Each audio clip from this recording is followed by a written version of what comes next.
একটা রায় হলো, সেই রায়কে আমি মানি না। 15 লক্ষ ওবিসি সার্টিফিকেট নাকি বাতিল করতে হবে। কত কষ্ট করে একটা সার্টিফিকেট হয়, ওটা চলবে। এখন চিন্তা করবেন না, ওটা চলবে। আমরা উচ্চ আদালতে যাব, আর আমি যতদিন আছি আমি আপনাদের বলে রাখি, মানুষকে জাস্টিস দিয়ে ছাড়বো। লড়াচ্ছে ভাইপোকে বাঁচানোর জন্য, চাকরি চোরেদেরকে বাঁচানোর জন্য কোটি কোটি টাকা খরচ করে দিল্লি থেকে উকিলকে উড়িয়ে নিয়ে এসে কলকাতা হাইকোর্টে লড়াই করছে, যেখানে মুসলমানদের সমস্যা 97% মুসলমানদের সমস্যা, যেখানে দলিতদের সমস্যা, পিছিয়ে বর্গের হিন্দু সমস্যা। এই সমাধানের জন্য কেন দিল্লি থেকে নামি দামি উকিলকে নিয়ে এসে লড়াই করলো না মমতা ব্যানার্জি? এর জবাবটা কিন্তু মানুষকে চাইতে হবে। লড়াই করেছে, পাতি লয়ারকে দাঁড় করিয়ে দিয়ে হেরে গেল। কেন? পশ্চিমবাংলায় যারা এক্সপার্ট, যারা নামি দামি লয়ার আছেন, যেমন বিকাশ রঞ্জন ভট্টাচার্যের মতো নামি লয়ার আছে, মমতা ব্যানার্জির উচিত ছিল তো বিকাশবাবুর সাথে বসে একবার কথা বলা, এতে কি করা যেতে পারে। বা দিল্লি থেকে নামি উকিলকে নিয়ে আসতে পারতো তো। যখন চাকরি চুরি তদন্ত না ইডি সিবিআই করে, তার জন্য দিল্লি থেকে কোটি কোটি টাকা খরচ করে লয়ারকে উড়িয়ে নিয়েছে, সেই মামলায় দাঁড় করাচ্ছে। আর এখানে গরিব সন্তানরা, মুসলমান পিছড়ে বর্গের হিন্দুদের ছেলেদের যেখানে ভবিষ্যৎ, এই সার্টিফিকেট বাতিল হয়ে যেতে পারে, এটাকে আটকানোর জন্য কেন দিল্লি থেকে উকিল নিয়ে আসলো না? এটাও কিন্তু প্রশ্ন। আর এর জবাবটা আপনারা আগামী 1 তারিখে খামচিহ্ন দিয়ে মমতা ব্যানার্জিকে বুঝিয়ে দেবেন। আজকে নাটক করছে, আপনাদের জানিয়ে রাখি, এ শুধু নাম কাস্তে দিল্লিতে গিয়ে একটা কেস করবে, নাম কাস্তে। এ আরএসএস এর হাতে পুতুল হয়েছে, এ বিজেপির হাতের পুতুল। বিজেপি একে যেমনভাবে খেলাচ্ছে তেমনভাবে খেলবে। তাই বন্ধুগণ, সজাগ সতর্ক থাকবেন। কোনো প্ররোচনায় পা দেওয়ার দরকার নেই। আমার আগে আমার গায়েন্দা বললেন কি, রাতে একা বেরোবেন না, ওরা কেউ ডাকলে আমি বলে দিই আপনাকেও। মানে ব্যাপারটা হচ্ছে, আমাদের দলের কর্মীদেরকে তৃণমূল লোকের ডাকার সাহস নাই, শুধু পুলিশকে দিয়ে ভয় দেখায়, শুধু পুলিশকে দিয়ে ভয় দেখানোর চেষ্টা করছে। তবে আমি আইনের লোককে এনে দাঁড় করিয়ে দিয়েছি, ঠিক জোকের মুখে নুন কেমন করে দিতে হয়। আমি তো আইন খুব একটা বুঝি না, আইনের বিশেষজ্ঞকে দিয়ে দিয়েছি এখানে। আমরা রাতের অন্ধকারে কাউকে ভয়ও দেখাই না, কেউ আমাদেরকে ওই রকমভাবে ভয় দেখা যাচ্ছে না। ওরা নিজেরাই বোমা ফাটিয়ে আমাদের ছেলেদের নামে মিথ্যা কেস দেয়, এটুকুই। কিন্তু লড়াই আমরা লড়াই যাচ্ছি। কত কেস খাওয়াবে, কত কেস খাওয়াবে, কত হুমকি দেবে? কিছু কাজ হবে? কিছু কাজ হবে? আমার তো মনে হয় কিছু কাজ হবে না। প্রচুর চেষ্টা করছে, অনেক লোভ দেখাচ্ছে। আমাদের পঞ্চায়েত সমিতির মেম্বার, জেলা পরিষদের মেম্বার, পঞ্চায়েতের মেম্বার, ওরা নিতে চাইছে। একটাকে তো ভুল বুঝিয়ে নিয়েছিল, আবার সে ফিরে এসেছে। তো ব্যাপারটা হচ্ছে, একটা কথা আমি বুঝি, একটা কথা বলি আমি, আপনারা আমাকে ভরসা করে ভোটটা দিয়ে, আপনাদের ভরসা আমি রেখেছি না ভেঙেছি আপনারা একটু বলুন তো। হ্যাঁ, আমি এখান থেকে বলছি, আমার কাছ থেকে মিনিস্ট্রি অফার ছিল, আপনারা জানেন, টাকা পয়সা থেকে শুরু করে সব অফার ছিল, কিন্তু আমি সবাই করেছি, দূরে সরিয়ে দিয়েছি। কারণ আপনারা যে ভালোবাসা আস্থা আমার উপরে রেখেছেন, এটাই আমার কাছে বড় পাওনা। এই আপনাদের ভালোবাসায় আমি বারবার পরাজিত হই, আগামী দিনেও পরাজিত হব। ঠিক একইভাবে বলবো, যে ভরসা করে আমাকে ভোট দিয়ে আইনসভার মধ্যে পাঠিয়েছেন, একা হলেও সারা রাজ্যের মানুষের হয়ে যেভাবে বলতে সাহস পাচ্ছি, ক্ষমতা পাচ্ছি, এই ভাঙড়ি আগামী দিনে দেশকে পথ দেখাবে। আপনাদের কাছে অনুরোধ করব, 1 তারিখে আপনাদের মূল্যবান ভোটটা খামচিহ্ন দিয়ে পার্লামেন্টে পাঠান। 543-এর মধ্যে একটাই যথেষ্ট। এককে যেমন আমি 294টার মধ্যে 293টার সাথে বুঝে নিচ্ছি, পার্লামেন্টে গিয়ে 543-এর মধ্যে 542কে একাই বুঝে নেবে, যদি আপনারা আমাদের সাথ দেন। হবে তো নাকি ভাই? হবে তো? হবে তো? ভোটের দিনে মাথা ঠান্ডা করে ভোট করাবেন, কোনো কারো প্ররোচনায় পা দেবেন না। তবে তার আগে একটা বলে দিই, ভোটের আগের দিনে ও খুব লাফালাফি করবে তৃণমূলের উন্নয়ন বাহিনী। ভোটের আগের দিনে খুব লাফালাফি করবে, ওদের লাফালাফিতে ভয় পাবেন না। সকাল সকাল যাবেন, এজেন্ট হয়ে বুথে বসবেন, আর বাকি যারা রিলিভার থাকবেন, যারা ভোট দিতে যাবেন, যদি কোনো জায়গায় আটকায়, আমাদের নেতৃত্বদের সাথে যোগাযোগ করবেন।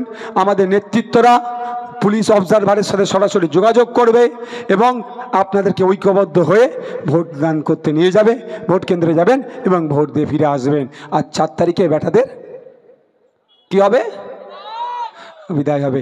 আজকে আমি ইতিপূর্বে একটা কথা বলেছিলাম, মিডিয়াতে বলেছিলাম, কি বলছে, মমতা ব্যানার্জি নাকি ভাঙড়ে শান্তি চাই। ওই মমতা ব্যানার্জি ভাঙড়ে শান্তি চাই মানে শওকত মোল্লা নটোরিয়াস ক্রিমিনালটাকে ভাঙড়ের দায়িত্ব দিয়ে আর ভাঙড়ে শান্তি ফিরবে? যে তুই বোম্বা দিস তাকে দে ভাঙড়ে শান্তি ফিরে, ওটা মনে হয় ওদের কানে পৌঁছেছে, ওই জন্য নাকি আবার ভাঙড়ে অবজারভার চেঞ্জ হয়েছে। এখন কি ভাঙড়ে অবজারভার? ওরে বাবা, ওরে বাবা,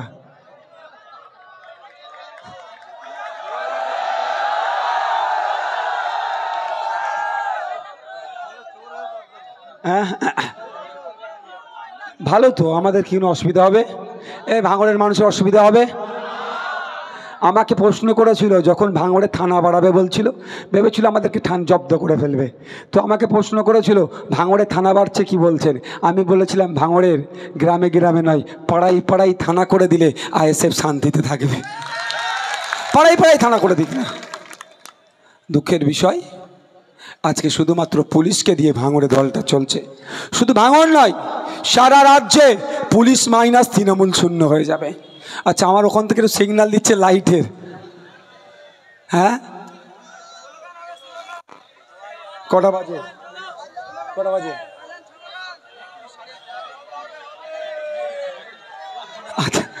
আচ্ছা আচ্ছা ঠিক চলো। চলে নেতৃত্ব ওরা কি করছে, থানায় মিথ্যা অভিযোগ করিয়ে আমাদেরকে মিথ্যা হ্যারাসমেন্ট করছে। আর সেই চটি পুলিশ সেও কিন্তু বিনা বিচারে কোনো রকমভাবে ইনভেস্টিগেশন না করে আমাদের আইএসএফের কর্মীদের তুলে আনছে। তবে সেই পুলিশেরও কিন্তু আমরা ব্যবস্থা করে দিচ্ছি, জানেন তো এটা।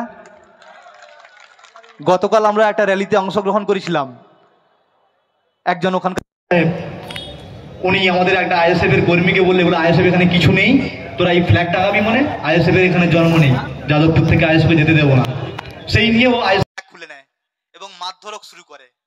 কিন্তু ওর পরে যে আমাদের যে রাবণ বাহিনী আসে না, ওই দেখেই ও দৌড়।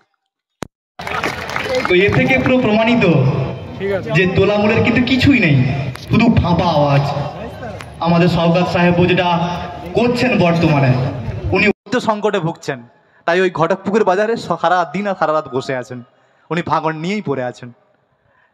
সেই সঙ্গে সঙ্গে বলি, বর্তমান কিন্তু যে প্রশাসনিক যে অবস্থা, আমরা পুকুরিয়া থানায় প্রতিনিয়ত ভিজিট করছি। আইএসএফ এর নামে যে মিথ্যা মামলা হচ্ছে, আমরা কিন্তু এমনি ছাড়ছি না, পুকুরিয়া থানায় পৌঁছে যাচ্ছি এবং লিখিত দিতে বলছি যে আপনি বিনা ইনভেস্টিগেশনে যেভাবে আমাদের ছেলেগুলোকে হ্যারেস্ট করছেন,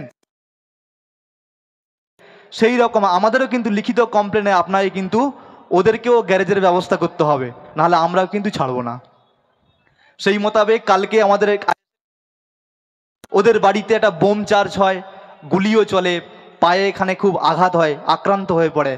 তারপরেও যখন পুলিশের কাছে আবেদন করা হয় যে আমাদের এইভাবে মারধর করা হচ্ছে, পুলিশ কিন্তু তেমন কোনো ব্যবস্থা নেয়নি। সেই কারণের জন্য আমরা যখন খবর পেলাম, থানা বিক্ষোভের জন্য, থানা ঘেরাওর জন্য একটা কর্মসূচির জন্য ডাক দিয়েছি মাত্র। সবে জমায়েত হয়েছি, আইসি সাহেব বলছেন আমি 24 ঘন্টা কথা দিচ্ছি, ওদেরকে গ্যারেজের ব্যবস্থা করছি, আপনি ঘেরাও তুলে নিন। তো এর মানে বুঝতে হবে আমরা কিন্তু 500 ভোল্ট, আর নওশাদ সিদ্দিকী সাহেব যদি আসেন উনি তো 1000 ভোল্ট, ওনার সামনে কেউ ঠেক পাবে নাকি? শুধু উনি চেপে থাকেন, উনি শুধু বলছেন যে আমরা আইনকে তো অমান্য করি না, আর আইনকে আমরা মান্যতা দিয়ে চলি, তাই শুধু আমরা সবর করছি, ধৈর্য ধরছি। ধৈর্যের বাঁধ ভাঙলে কি যে হয় সেটা মানুষ ভালোভাবেই জানে। সিপিএমের সময় হয়েছিল একবার, এটা ভালোভাবেই জানেন। কত পঞ্চায়েত প্রধানের সিস্টেম দেখেছেন আপনারা, বাড়ি ছাড়া হয়ে পালিয়ে যেতে বাধ্য হয়েছে। জনগণ যদি একবার খেপে যায় তখন কি কন্ডিশন হয়, ওটা হয়তো যারা চুরি করেছে ওরাই ভালো জানে। আজকে শাহজাহানের খবর দেখুন না, শাহজাহান বাবু কত বড় নেতা, তারপরেও উনি বলছেন যে আমি তোলামূল করে খুব ভুল করেছি। আর এই অঞ্চলে মমিন বাবু, আপনার কামরুল বাবু, মিজানুর রহমান, এই রকম কিছু ব্যক্তিত্বরা খুব নাকি বদমাইশি করছে।